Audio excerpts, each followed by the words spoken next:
que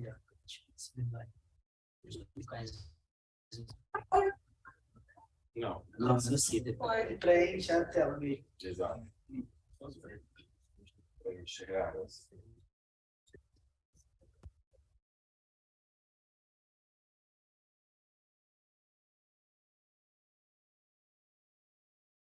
Vamos embora. Estou ao vivo aqui, tá? Adoro. Sabe, vai lá ver. Vocês vão me expulsar daqui que hora? Só para saber. Tá grande, né? Tá bom, às 8, então, beleza, tá tranquilo. Agora dá o Windows P. Windows P. Extende. Com certeza.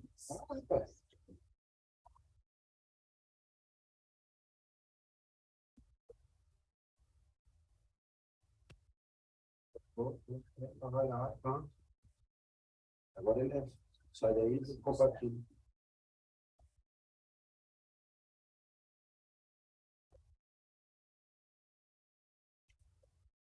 Ele não está segurando 2.500, por melhor que você for.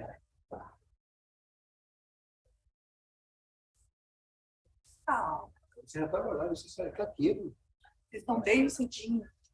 Vocês acompanharam. Tudo Ah, mal. 1.800. Não, voltou automaticamente. Não. É sempre 1.400, 900. é meu terceiro ano aqui. Eu vim em 2018 e em 2019. Você Sempre porque, aham. 2018, em 2019, quando eu era social media, eu vim. A gente já tá. Não, eu nem conhecia o Vitor. Eu conheci o Vitor por causa da UPix. Aí você tem. Imagina. Foi? Ficou bom ainda. Não, mas já ficou melhor, Deixa eu ó. ver. Cadê o passatempo? Tá com ela. Passa aí pra frente pra ver. Passa. Deixa eu dar pra nós. Deixa eu passar. Certo? Oh. E aí, para me comunicar com quem está online, eu faço como? Essa câmera aqui, tá? Então, eu tenho que ficar aonde? Aqui? No meio, né? Aqui. Vamos ter que testar agora. E o pessoal que está online me ouve? Sim. Pergunta. Oi, pessoal, vocês estão me vendo? Estão me ouvindo? Nossa, deu até com legenda agora. Ah, Sei, sem querer. tem um recurso. Como é que a gente vai saber a resposta deles? O som, eles vão falar e vai sair do meu. Olha lá, tem um... Dá para ouvir, sim. Oh, Nossa, obrigado, não sei se obrigado. você me ouve tão bem quanto eu te ouço, mas eu ouvi você bem, hein? Tudo bem, gente? Boa noite, obrigada por me esperarem. Eu fiquei muito tempo no Rio de Janeiro, eu estava esquecendo o trânsito de São Paulo, como é que era. Exatamente. Prazer meu. Eu não quero atrasar tanto, igual a Karen. Ó, estão dizendo aqui que os cariocas atrasam, não é que eu só... Não, pensando que lá também tem trânsito. Também tem. Ó, a gente tem até às 8 para conversar, então eu estou muito feliz de estar aqui com vocês. É muito bacana trazer esse tema aqui para essa conversa, o tema de representatividade e presença, para a gente gerar mudanças.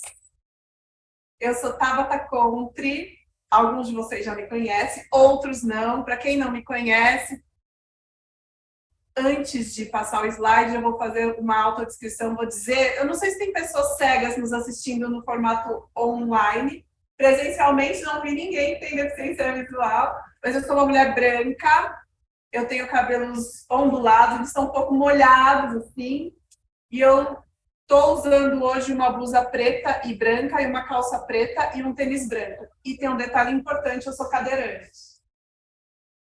Eu fiz a minha autodescrição para quem não enxerga poder visualizar como eu sou. Tá bom, gente? Beleza, vamos ver se vai o slide. Cadê o moço? Fala para ele voltar que não funciona. Ah, uma curiosidade. Vocês estão vendo essas legendas automáticas que estão passando aqui? Sim. Essas legendas são do próprio PowerPoint. Vocês já conheciam esse recurso? Não. O próprio PowerPoint, a partir do Windows 10, desde que você tenha o pacote Office 365, tem o recurso de ativar legendas. E você pode falar em português e a legenda sair em espanhol, em inglês, ele pode servir como um tradutor. Mas aqui, hoje, nesse momento, eu uso como recurso de acessibilidade para as pessoas surdas que precisam da legenda para entender o que a gente está falando. É muito bacana, né? É um recurso que já existe no PowerPoint, para a gente lembrar dos nossos colegas surdos. Agora eu vou lá mexer no computador, tá, gente? Para a gente entender o que aconteceu. Acho que é isso aqui, ó. E sai quase 100% perfeita. E a gente precisa até tomar cuidado. Quando eu estou dando palestra online, às vezes eu tiro o áudio porque eu vou falar com alguém na minha casa e sai na legenda. Uma vez eu fui falar com o meu marido alguma coisa, aí eu falei assim, gente, me dá licença um minuto. Coloquei no mute, falei com ele, saiu tudo na legenda. Aí eu falei assim, gente, obrigada pela pausa. Tudo bem, Tabata, mas a gente ouviu, a gente leu tudo que você falou. Eu falei, putz, ainda bem que eu não falei nenhuma bobagem, né? É um perigo, é um perigo. Muito bem. Realmente não vai sozinho. Quer que eu faça com você? Eu quero. Você consegue?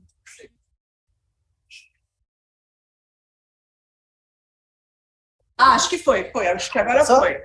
Ó, muito bem. Eu fiz a minha autodescrição, para quem não enxerga, mas eu também quero dizer que eu sou mãe do Francisco, de 6 anos, que eu sou esposa do Marcinho, que é um músico paulista, quer dizer, manauara, mas que mora há 30 anos em São Paulo. E eu sou atriz e sou consultora de diversidade, equidade e inclusão. Meu trabalho também é nas empresas, falando de inclusão de pessoas com deficiência. O foco é a pessoa com deficiência, mas não tem como a gente não falar de diversidade de forma mais ampla. Eu acredito num futuro plural e anticapacitista também. E a gente vai conversar sobre isso. Eu aqui, como uma pessoa com deficiência, estou muito feliz de ver, pelo menos que eu consigo enxergar aqui nessa sala, 2 pessoas com deficiência, que é o Dudu, que está aqui, e a Cândida, que está aqui. A Cândida, que está aqui na plateia, eu já conheço do programa Decora, da GNT, que o Maurício Arruda transformou o quarto dela uns 7 anos atrás, né? E aí, há uns 5 anos, transformou minha cozinha. Eu me inscrevi também porque ela se inscreveu, tá, gente? O Dudu é influenciador digital, então trabalha aí muito com a cara dele. E é DJ também, que eu sei. Trabalha muito com a cara dele na internet, então... Não sei se tem mais alguém com deficiência aqui. Se tiver, vocês me sinalizam, porque eu adoro saber. A diversidade ela é um fato. Ela existe. Somos diversos. Somos diferentes. Só que algumas diferenças são comuns. O meu cabelo é grande, meu cabelo é liso, enrolado, eu tenho olho castanho, tenho olho azul. Outras diferenças são aquelas diferenças que são marcadas socialmente, que a gente chama de marcadores sociais. Pessoas que são marcadas socialmente por alguma dessas diferenças que a gente vai ver aqui, são minorias? Não necessariamente. Não necessariamente. A gente não está em menor quantidade na sociedade. Na verdade, somos muitos. Quais são os marcadores sociais que mais nos chamam a atenção? Né? O fator religião, gerações, mulheres, gênero, homem, mulher, mas focando em mulheres, pessoas pretas, pessoas com deficiência e pessoas da comunidade LGBTQIAP+. Beleza! Mulheres são 52% da população brasileira. É maioria, não é minoria? Mas quando a gente vai pensar em hierarquia dentro do mundo corporativo ou dentro da política, a maioria ainda são homens. Então, mulheres, apesar de serem maioria na sociedade, ainda são grupos minorizados em algumas empresas, no mundo da política. Quando a gente mistura mulher com pessoa com deficiência, como eu e a Cândida aqui representadas, a gente olha o mercado de trabalho, a grande maioria das pessoas com deficiência contratadas ainda são homens, 60% das pessoas com deficiência contratadas nas empresas são homens, a minoria é composta por mulheres. Pessoas com deficiência são minoria? Não. É um grupo minorizado, porque são 45 milhões de pessoas no Brasil. 24% da população. É muita gente. Mas por que é um grupo minorizado? Quem aqui estudou com pessoas com deficiência? Na escola. Quem trabalha com pessoas com deficiência? Na empresa. Quem já se apaixonou por alguma pessoa com deficiência? A gente convive pouco. Eu mesma convivi. Porque eu não nasci com deficiência. Eu adquiri a deficiência quando eu tinha 20 anos. E eu tenho 42. Então, durante 20 anos eu fui andante. Há 22 anos eu sou cadeirante. E na minha trilha escolar, eu não tive nenhum amigo com deficiência. Talvez se tivesse, quando eu sofri um acidente, teria sido mais fácil algumas coisas. Talvez eu já soubesse de outras. Mas para mim foi tudo muito novo, né? Essa quebra no meio da vida. Pessoas negras são 56% da população. É a maioria. Mas se a gente fizer um teste do pescoço aqui nessa sala, será que é a maioria? Se você fizer o teste do pescoço, olhar para o lado aí, no seu trabalho, na sua família, será que é a maioria? E nas empresas brasileiras? E na mídia, na publicidade, e nas novelas? Agora a gente está vendo um grande boom, né? Até nos comerciais.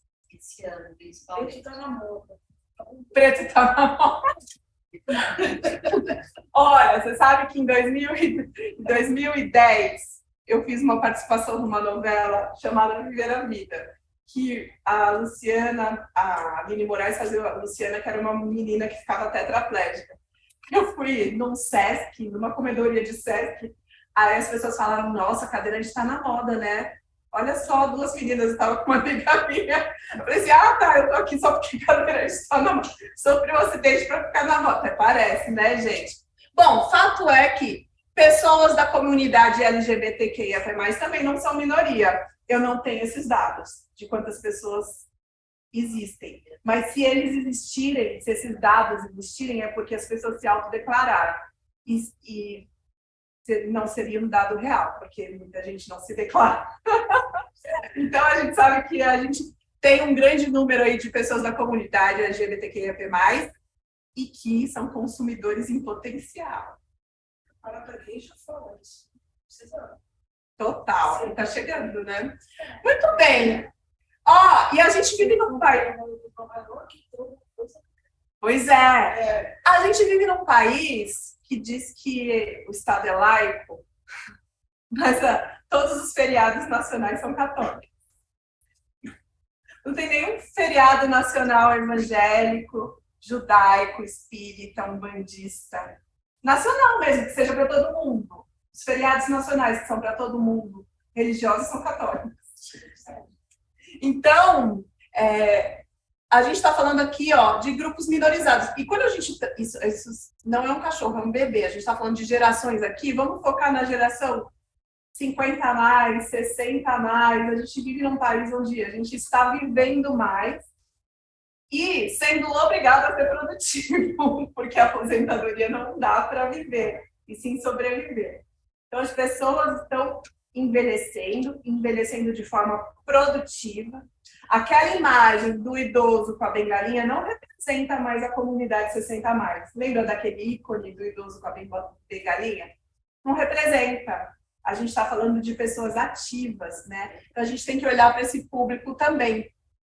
Será que a gente tem representatividade desse público nas mídias, nas novelas, nas revistas? Eu tenho uma amiga que diz que trabalhava num grande banco e quando as pessoas faziam 60 anos, eles recebiam uma caixa para botar as coisas e ir embora. Era uma aposentadoria compulsória. Como relógio. Eu já vi isso nas empresas que eu trabalho. Recebi um relógio de ouro. Você assim, tchau, o presente acabou, Eu não sei se quem está online escutou a Cândida dizendo, mas ela disse aqui que as pessoas também recebiam um relógio de ouro, dizendo como se aquilo representasse o seu tempo que acabou. Tchau, beijo, você não serve mais para minha empresa. A gente está num momento que a gente precisa rever esses conceitos. Então, a gente tem aqui pessoas e grupos de pessoas que não são minoria, mas são grupos minorizados, porque não estão na quantidade que deveriam nos espaços, né? E de todos os grupos minorizados, o das pessoas com deficiência é o que tem a luta mais solitária. Porque a gente não pode deixar de parar de pensar em interseccionalidade. A pessoa com deficiência, ela não tem só a deficiência. Ela é uma pessoa, ela é uma mulher, ou ela é um homem, que pode ou não ser da comunidade LGBTQIA+, que pode ou não ter mais de 60 anos, que pode ou não ser um bandista, espírita, ateu, gordo, que pode... E quanto mais marcadores sociais uma mesma pessoa tiver, mais excluída ela é. Só que os outros grupos têm orgulhos, né? Tem o orgulho LGBTQIA+, tem orgulho negro, mas não tem orgulho de pessoa com deficiência. E a gente não tem que se orgulhar da deficiência, porque a deficiência muitas vezes ela é causada por uma dor, mas se orgulhar de ser quem a gente é tendo deficiência, de conquistar o que a gente tem para conquistar tendo a deficiência fazendo parte. Porque não dá para desvincular a deficiência da gente. Eu sou o que eu sou hoje, mãe do Francisco, de 6 anos, sendo uma mulher cadeirante. E meu filho, desde pequenininho, tem que se acostumar com isso. Ele aprendeu a andar, gente, segurando aqui, ó. Eu virei praticamente um andador. A gente que tem deficiência tem uns rótulos que são 8 ou 80. Ou a gente é coitadinho, incapaz, dependente, ou numa conversa a gente vira o super-herói.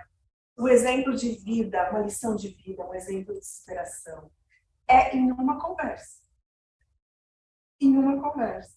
Por que as pessoas acham que a gente é incapaz, dependente, coitadinha? Porque não conviveram com a gente desde criança, não brincaram de pega-pega, de esconde-esconde com pessoas com deficiência, para saber que pessoas com deficiência são pessoas iguais a ela. E aí, por que a gente vira super? Porque muitas vezes a régua das pessoas está lá embaixo. As pessoas não imaginam que uma pessoa com deficiência possa trabalhar, estudar, namorar, casar, separar, ter filhos. Vim do Rio de Janeiro para cá cobrir, né? Esse evento, que nem o Dudu. Então, quando a gente diz quem a gente é e faz o que a gente faz, as pessoas se surpreendem, né? A gente vira super. Mas a gente não é super. A gente é humano. Tem dia que a gente reclama, e bastante. As pessoas às vezes falam assim, olha, do que você está reclamando? Olha ela, mas eu também reclamo. Eu também reclamo. Então, esse 8, 80, esse rótulo do coitadinho, do incapaz, são os extremos. E é natural que as pessoas vá para os extremos para chegar no meio do caminho. Só que esses extremos, eles fazem parte de um comportamento opressor. Né? A gente viu ali os marcadores sociais. E na nossa sociedade, a gente tem vários comportamentos opressores que a gente conhece bem, que é o racismo, direcionado a pessoas negras, o machismo, quando o homem se acha superior à mulher, ou até a mulher aprende que o homem é superior a ela por conta de um sistema mesmo, de uma cultura. O sexismo, que é quando você classifica, isso é brinquedo de menino, isso é brinquedo de menina. Meninas usam rosa, meninos usam azul. Aí chega no mercado de trabalho, você trabalha para macho, e você trabalha para mulherzinha. É uma classificação, né? A homofobia, a transfobia, a bifobia, que são discriminações aí para pessoas lésbicas, para pessoas homossexuais, para pessoas bissexuais. O classismo, que é a discriminação por classe social. A xenofobia pelo sotaque, pela naturalidade. Minha mãe é nordestina. Minha mãe já foi embora. Mas minha mãe tinha, né, o sotaque baiano. E sofria discriminação. Por ser mulher e por ser nordestina. O etarismo, que é a discriminação pela idade, ou porque você é jovem demais e não te dão crédito, não acreditam no seu potencial. Ou porque na concepção da pessoa você já passou da idade. E o capacitismo, que é a opressão direcionada aí para as pessoas com deficiência, que impedem a gente de estar no centro das decisões, de decidir, de ocupar espaços de poder e de se sentir representados, porque a gente não se vê nesses espaços. O capacitismo, ele pode se apresentar de algumas formas. Ele pode ser passivo, as pessoas nem percebem. Tão bonita a ex-cadeirante. As pessoas não percebem que estão sendo capacitistas. As pessoas não percebem quando elas têm um sentimento de caridade, de inferioridade, de pena. Tadinha, tão novinha nessa cadeira de rodas. Escutava muito quando eu tinha 20 anos, agora não escuto tanto. Mas era essa, né, a expressão. Nossa, nem parece que você tem deficiência, como se isso fosse um elogio. E não é. A pessoa nem percebe que está sendo capacitista, é passivo.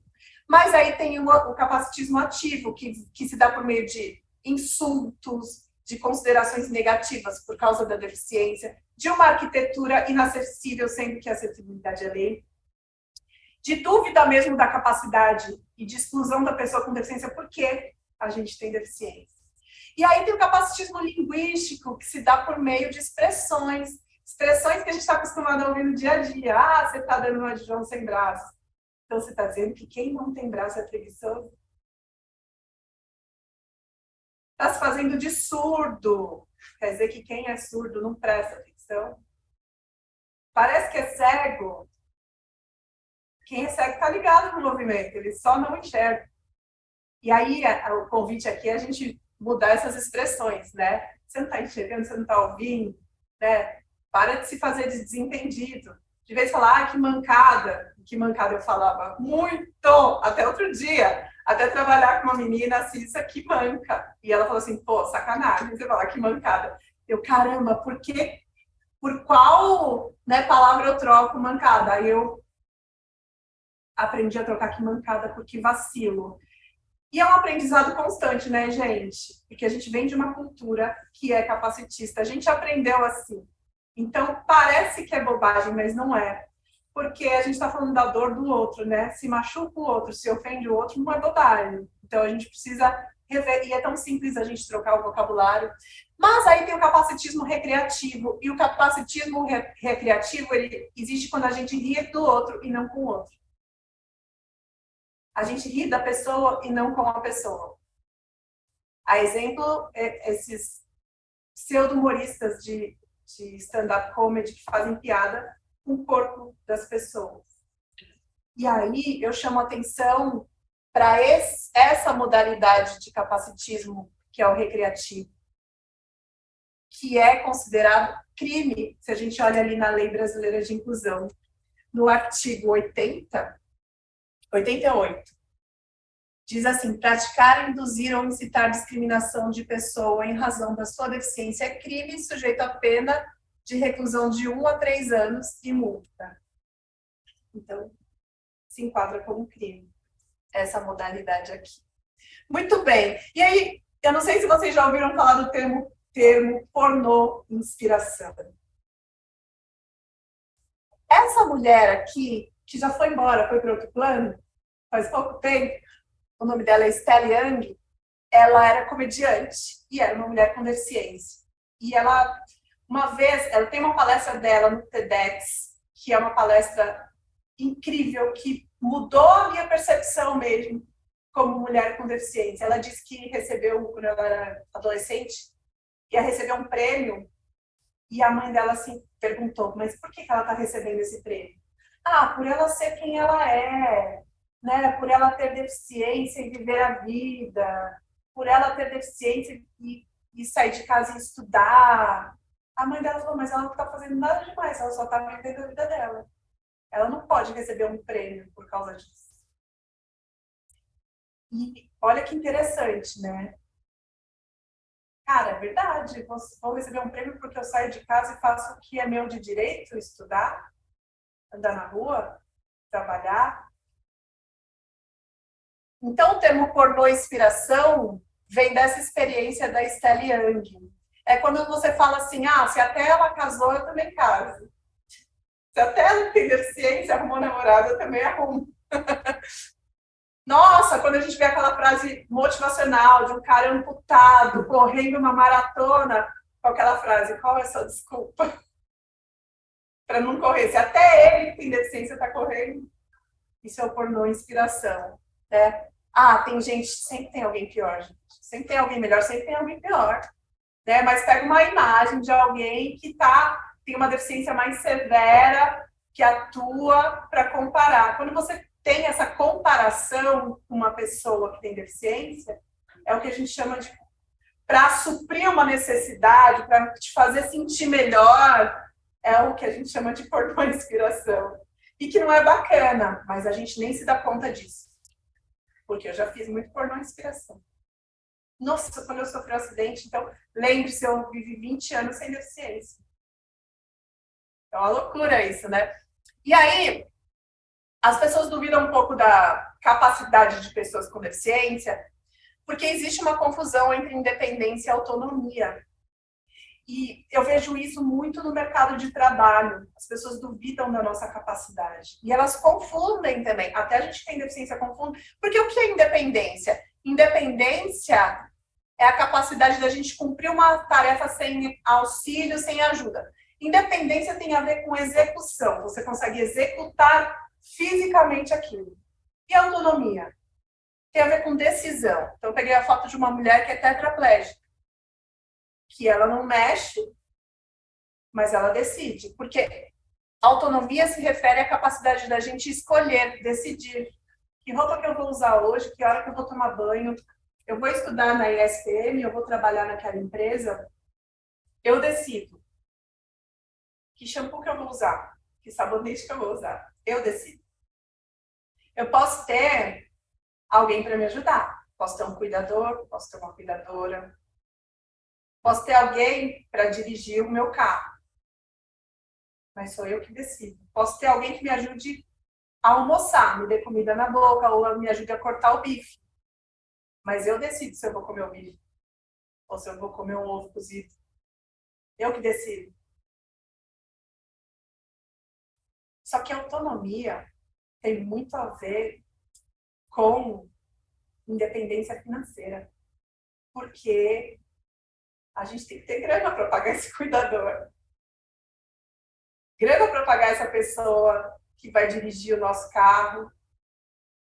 Um táxi adaptado para pessoa com deficiência custa muito caro, muito mais caro do que um táxi comum, um táxi que a gente entra com cadeira e tudo. Você já usou, Cândido? É mais caro. Muito mais. Então, se você tem um compromisso, cara, você tem que se preparar financeiramente para esse compromisso mais do que uma pessoa sem deficiência. A autonomia só vem com o trabalho. Dinheiro no bolso.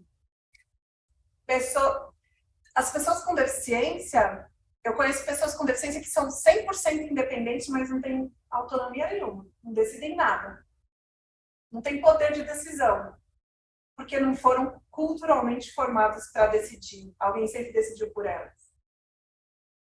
Se alguém botar na balança, você prefere ter independência ou autonomia? Eu prefiro ter os dois. Mas autonomia, eu decidi, não tem preço. Quer dizer, tem, custa. Custa. Então, não dá mais para só 1% da população com deficiência estar empregado. Porque aí a gente tem um monte de gente sem autonomia que poderia ter autonomia. Mesmo sem ter independência. E aí, gente, a acessibilidade... Não tem como você ter uma deficiência e não pensar em acessibilidade. Eu nem pensava em acessibilidade antes de ser cadeirante. Quando você pensa em acessibilidade, qual a primeira coisa que vem na cabeça de vocês? Rampa. Que ano? Banheiro mais largo, banheiro king size, que a gente possa fazer aquele giro 360, né? Que sempre está ocupado. E às vezes alguém estava fumando lá dentro, aqui, ó. A primeira coisa que a gente pensa quando pensa em acessibilidade é na estrutura, né? Tem um cara que também foi embora o ano passado, Romeu Sasaki, que a gente chamava de pai da inclusão, conhece? Romeu é uma referência. E ele falava que a acessibilidade tinha 7 dimensões e suas barreiras. Então, a acessibilidade vai muito além da acessibilidade arquitetônica. Eu trouxe aqui para vocês conhecerem um pouquinho. A arquitetônica são as barreiras nos espaços, nos prédios que a gente tem que ultrapassar. É a falta de uma rampa, a falta de um banheiro acessível, a falta de uma mesa que eu entre confortavelmente com a minha cadeira embaixo. É prático e é visível a acessibilidade arquitetônica. Beleza, mas tem mais 6. Quais são? Romeu Sasaki também falava da acessibilidade atitudinal. A acessibilidade atitudinal é a quebra de barreiras culturais, é a quebra de preconceitos, de estigmas, de paradigmas. Se a gente não quebrar a acessibilidade, as barreiras culturais, a barreira atitudinal, a gente não constrói a rampa, não constrói a banheira. Que a pessoa vai falar assim, para que rampa? Eu tenho uma amiga, Fernanda, que quando ela começou a trabalhar no mercado de trabalho, no mundo corporativo, e não tinha banheiro acessível na empresa, as pessoas diziam que ela queria luxo. Não, ela só queria fazer xixi. Não é luxo. Hoje em dia, ninguém vai falar que ela está querendo luxo. Mas a pessoa só vai fazer um banheiro acessível se ele tiver as barreiras culturais quebradas, os paradigmas quebrados. A outra é a comunicacional. A acessibilidade comunicacional é a gente quebrar os obstáculos na comunicação. É a gente fazer uma autodescrição, como eu fiz aqui, é a gente ter legenda para as pessoas surdas, é a gente deixar a nossa boca livre para as pessoas surdas que fazem a leitura labial. Isso é quebrar. É o braille, para pessoas cegas que usam braille. Nem toda pessoa cega sabe braille, mas as que usam têm essa alternativa de comunicação. Aí tem a barreira metodológica, que são as técnicas e os processos de trabalho. Será que os processos, a metodologia de trabalho é acessível? Às vezes as empresas fazem um teste para a pessoa entrar na empresa. Aí o teste não é acessível nem para a pessoa cega, nem para a pessoa surda. Aí o teste tem um tempo que a pessoa cega, que o software tem que ler para ela poder ouvir, que ela já perdeu esse tempo, porque demora mais. Então, a gente precisa adaptar, acessibilizar a metodologia para que todo mundo possa entrar na empresa, no curso. A acessibilidade instrumental tem a ver com a ferramenta. Qual ferramenta de trabalho que a pessoa vai usar? Ah, a pessoa vai usar uma luva, aí a pessoa não tem 3 dedos da mão. Ela não tem 3 dedos. Será que existe uma luva para uma pessoa que só tenha 2 dedos? Não sei. Mas será que a gente não pode chamar o fornecedor para fazer uma luva? Uma pessoa que tem nanismo, será que tem um uniforme do tamanho da pessoa que tem nanismo? Porque uma pessoa que tem nanismo pode ter 90 centímetros de altura, 1,20 m, 1,30 m. São tamanhos muito diferentes. Não existe uma roupa de adulto para pessoa. Eu tenho várias amigas com nanismo que, nossa, quando elas acham um sapato que não tem uma borboleta rosa com glitter, elas comemoram, porque a pessoa calça 30, né? Então, isso é adaptar a ferramenta, o instrumento. A acessibilidade programática, que é a 6ª barreira, ela é invisível. Porque tem a ver com as leis. As leis, as normas, as regras. Outro dia eu me deparei com uma menina com deficiência dizendo que num formulário para entrar numa universidade dizia, olha, tem vagas para pessoas com deficiência, mas não pode ter deficiência sensorial, não pode ter dificuldade de locomoção, então pode o quê? De quando essa regra, de quando essa norma, ela precisa ser revista. E a 7ª é a natural, que aí tem a ver com as barreiras da natureza. Uma praia, ela não é acessível, porque vai botar minha roda na areia, eu fico empacada. Mas já existem soluções, como aquela esteira que a gente coloca para a gente chegar mais pertinho do mar. E essas soluções, a gente chama, só para a gente fechar, ó, essas são as 7 dimensões de acessibilidade e suas barreiras de Romeu Sasaki. Para a gente fechar, né, essas soluções, essa esteira na praia, a gente chama de adaptação razoável. Quando eu escutei esse nome a primeira vez, adaptação razoável, me soou como algo feito de qualquer jeito, mas não é. A adaptação razoável é um ajuste de baixo custo personalizado para aquela pessoa. Às vezes até sem custo. Não existe nas normas, não existe nas regras. Um banheiro acessível, de acordo com a NBR 9050, me atende muito bem, eu sou bem independente. Mas eu tenho uma amiga, a Kátia, que tem ossos de vidro. Ela não. Porque ela precisa escorregar o bumbum por uma superfície lisa, para depois escorregar o bumbum para o vaso. Então, ela precisa dessa adaptação razoável, que na verdade é uma adaptação personalizada para que ela tenha autonomia no banheiro, independência do banheiro. Então, a adaptação razoável não é algo feito de qualquer jeito. E está previsto na Lei Brasileira de Inclusão o conceito de adaptação razoável. Vocês estão enrolando esse slogan? Vende mais porque é fresquinho ou é fresquinho porque vende mais?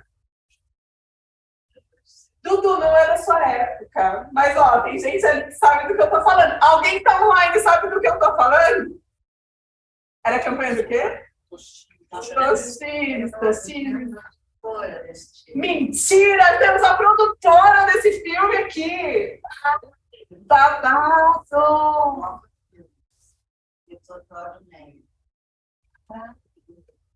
Gente, não foi combinado.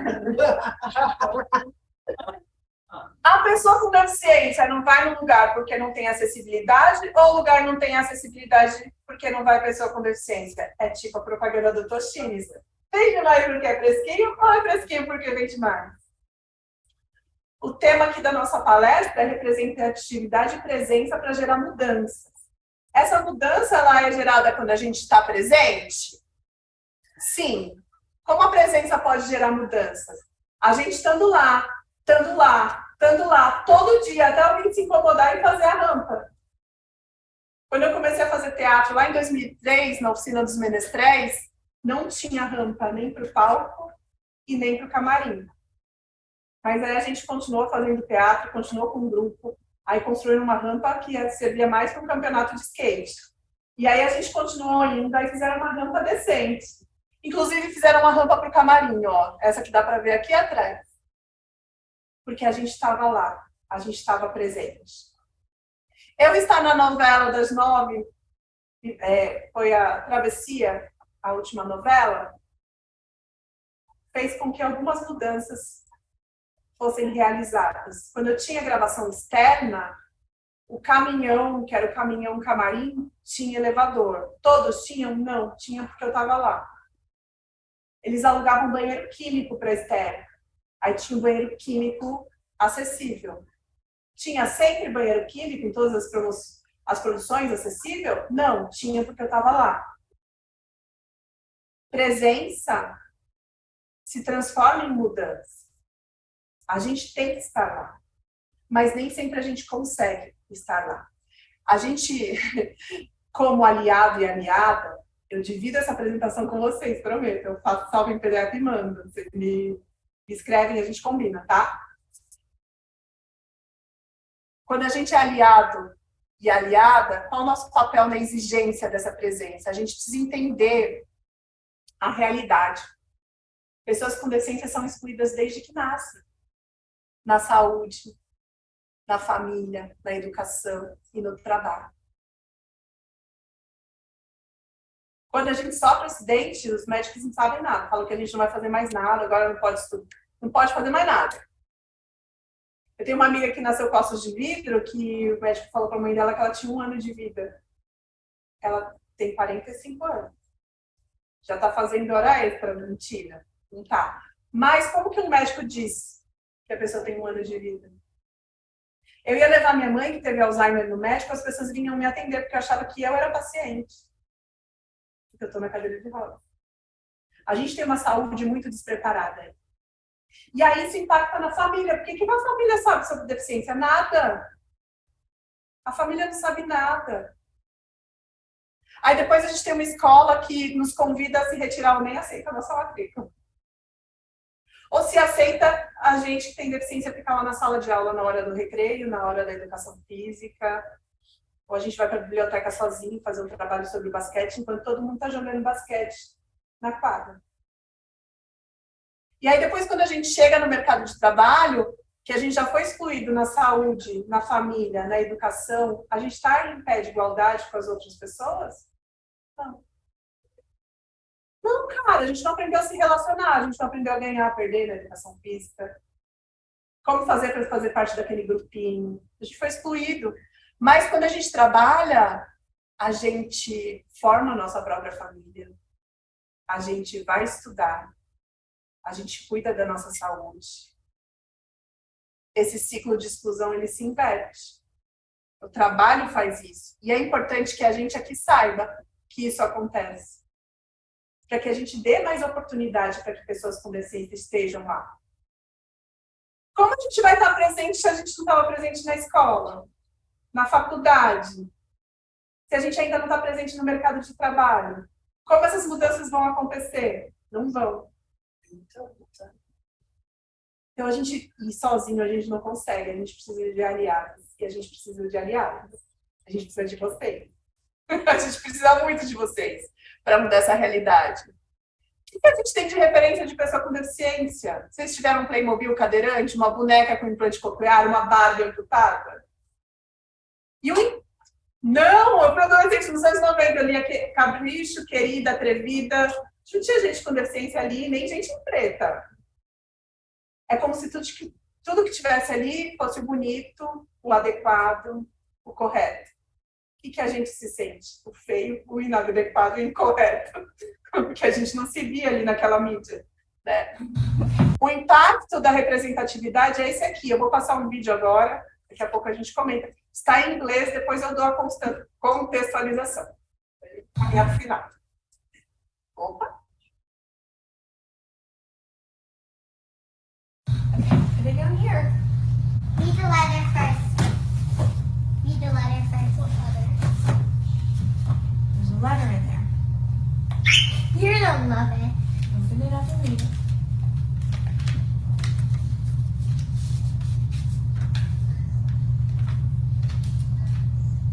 What does it say? Emma's doll. Dear Emma's. What? You gotta be kidding me. No!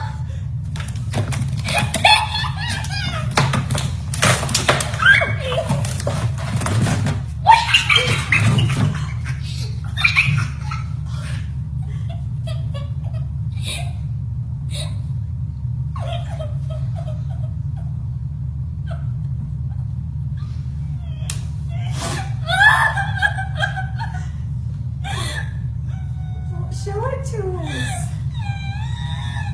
It's got a leg like me. Oh. Do you love her? I Oh.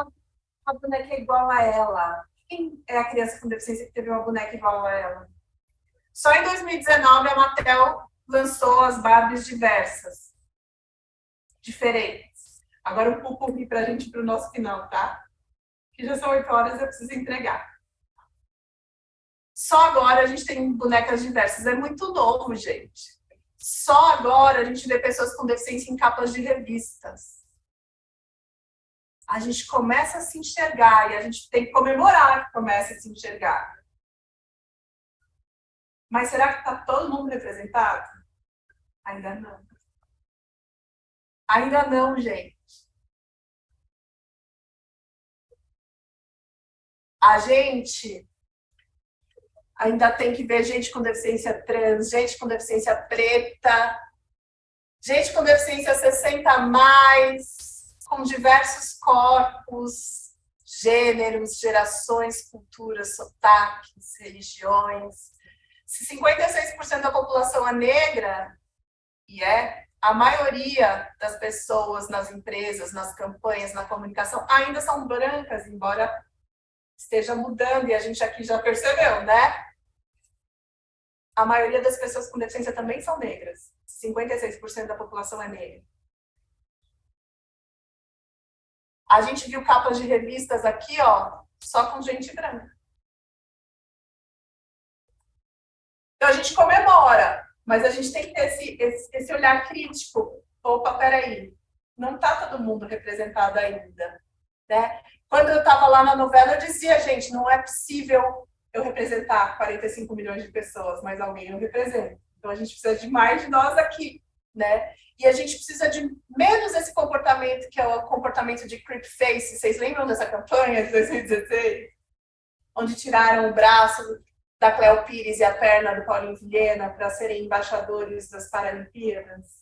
Foi em 2016, não faz muito tempo. De eles usarem os próprios atletas paralímpicos. E esse filme que transformaram o Leandro Hassum, achataram o Leandro Hassum para ele ser uma pessoa com humanismo. E qual o impacto da creepface na economia das pessoas com deficiência? Que deixam de trabalhar, deixam de ganhar dinheiro e que mesmo sendo independentes não têm autonomia. E às vezes quando a gente vê uma pessoa só, sempre a mesma pessoa na capa daquela revista, sempre a mesma pessoa naquela campanha publicitária, sempre a mesma pessoa na foto do site daquela empresa. É o que a gente chama de tokenismo. Está usando aquele cidadão de token. É sempre ele, mas cadê os outros? Enfim, tem muito mais para a gente falar sobre esse assunto. Eu espero que a gente tenha plantado uma sementinha aqui e que hoje cada um de vocês tenha aprendido um termo novo. Bora transformar essa realidade juntos? Pessoal que está aí online, obrigada. Bora transformar essa realidade juntos? Obrigada, tem que entregar, valeu.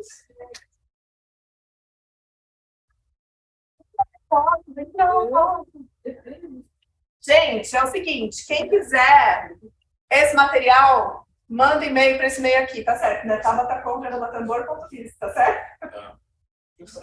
É tapa, tá. É só Tabata? Acho que tem ponto. Tá. É? Vamos dar lá. É mentira esse Ah, não, e-mail. tá certo, é isso aí mesmo. Ah, não, é verdade. Tá certo, eu tô me confundindo, tô louco. Ó, pra galera que tá no Zoom, obrigada, gente. Não sei se estão aí ainda, se não estão. Calma lá, sim. O pessoal tá lá, queria... Foi ótimo, Tabata. Eu tô aqui, foi muito bom de verdade. Nossa, muito obrigada. Eu tô tentando abrir o Zoom aqui, ó.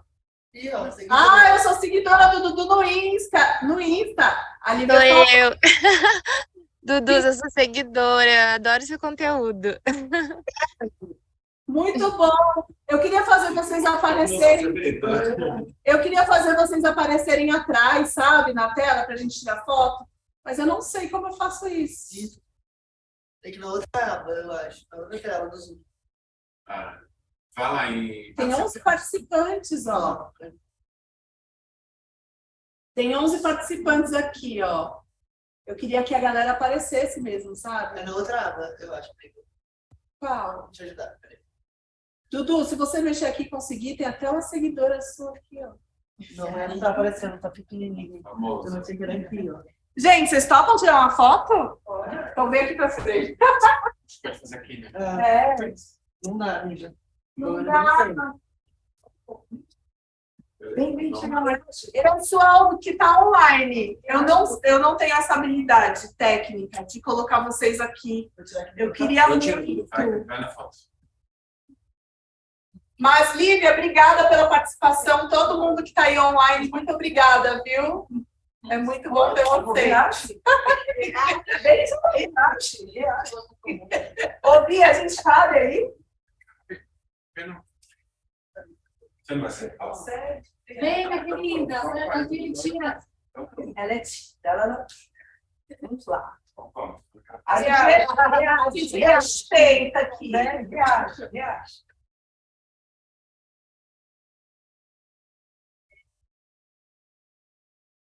Faz mais de uma, não, peraí. O meu também tá lá. Faz mais perto, vai mais longe. Esplêndida, você participou. Aproveita. Você acredita? Ó, daí tá.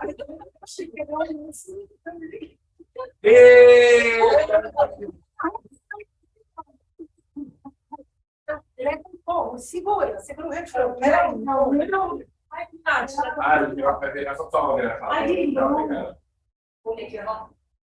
Cadê a gente? Olá. Eu vou usar, hein? Pode contar? Pode. Já pagou a palestra. Você tá muito bem de fotógrafa.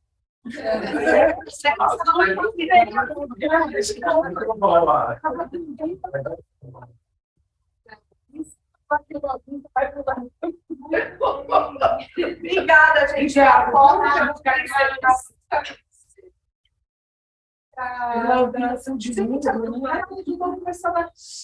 Já pensou?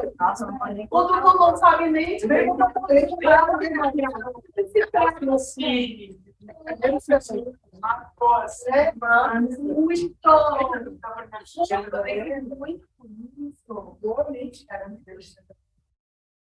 Saco de lixo sanitário não tinha, sabe? Descartável. Era saco de material, sei lá o que era. A gente lançou uma vila, aqui na Vila Mariana eu morava, peguei uma vila que eu morava, deu um cenário super gráfico, e um saco de lixo sanitário. Eu fiquei 3 dias no Instituto Biológico colecionando mostras de prato na hora dos sacos antigos para botar as moscas soltas. Vocês não acreditam? A gente já fazia filho. Essa é a publicidade, gente. Não, cada coisa de Deus, filho. Não. Legal. Nossa, postinho. A gente foi para Cannes. Levar. Foi me dar Kodak. Foi isso, não recebemos peão, mas Nossa, ainda tem história. Hoje que vem a gente vir aqui nesse lugar, dar uma palestra para falar sobre todos os seus desafios. nossa, nessa pergunta. Tenho 67 anos. Imagina quanta história. Eu sofri o você já tem uma acidente. palestra? Estou bem montada. Eu sofri o acidente com 48. A gente tem uma puta história. E que nem sempre foi uma história feliz, aliás. Muita cacete. Muita coisa legal. Palestra aqui. Cara, tem só aqui, bicho. Demais. Estou aprendendo agora. Você também pode me dar uma outra também. Que bom você ver, fiquei feliz. Ah, eu adorei. Obrigada por Linda. ter vindo, todo mundo. Isso aí. E tem que liberar uma aplicação. Eu compartilho. O e-mail está super certo. O que eu vou fazer? Indireta para mim, opa.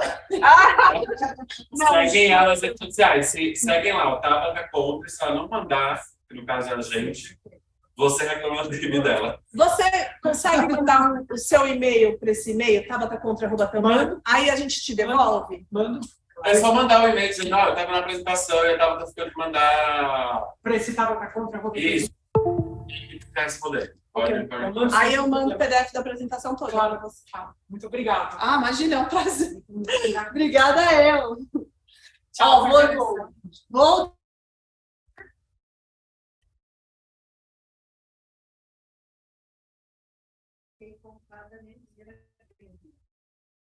Ai, Cândida, eu não lembro, mas eu lembro da história, né? Eu lembro que você me contou lá no. Quando eu fui lá na faculdade. Gente, eu vendi a primeira cadeira dela. Meu Deus. É, porque eu já fui vendedora de cadeira de rodas. Ela se tornou cadeirante e vendedora de cadeira de rodas. Foi. E eu vendi a primeira cadeira da Cândida. Só que eu não lembrava. Eu não sabia nada. Uma aula.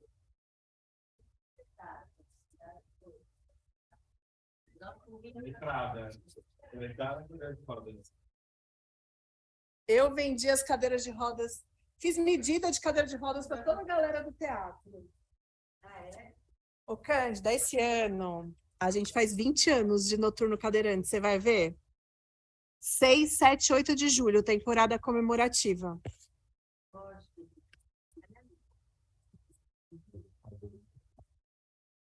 Ih, cai, foi caindo, eu já pego aí. Ai, você me ajuda? Obrigada. Desculpa. Quando a gente vai gravar. Não, vou te assistir. Vamos fazer um vídeo legal. Vai, a gente agora buscando... Até pra fã da Tabata. É, sou só fã também dele. A gente está buscando apoio cultural para fazer essa temporada. R$ 1.800 por empresa, não é muito, né? Para poder fazer. Mas tem um mês para captar. É difícil as empresas liberarem, né? Me manda Mas O valor total. É assim, a gente vai fazer a peça, com dinheiro ou sem dinheiro. tá. Só que é muito mais glamuroso quando a gente tem apoio, porque assim, tem que pagar os músicos, tem que pagar o som, é para isso. E quanto mais a gente arrecadar de apoio, melhor, porque aí dá para, né, trazer mais músicos, aumentar o salário do técnico de luz, técnico de som. O teatro a gente não paga porque a gente vai fazer naquele, mas seria bom conseguir um teatro maior. Mas essa mini temporada a gente vai fazer naquele. E se a gente conseguir... ali dentro do Tênis Clube Paulista, aqui na Aclimação, perto da Peninos. Mas enfim. É um teatro que tem dentro do clube. É um teatro dentro, e é um rolê. Pega um elevador, outro elevador, para chegar lá precisa de um guia. Mas a gente queria fazer um coquetel, né? 20 anos de espetáculo. Passo. Passo. Eu também, amanhã eu vou ligar para todos os clientes que eu atendia para ver se eu consigo, porque para uma empresa grande não é nada, né? Mas empresa grande é um saco, assim, pede autorização até do Papa para liberar R$ 1.800. É que não é a grana, é o processo que às vezes é lento, às vezes é uma grana de uma determinada linha do orçamento que não existe, não sei o quê. Não é a grana, né? Eu acho que talvez empresas menores. Eu acho também. Também é muito burocrático. A empresa pequena é um dono, vai lá, autoriza e pronto. Foi o que eu fiz ano passado. Para mim, a Letícia doida, eu preciso de R$ 5.000 para poder pagar a equipe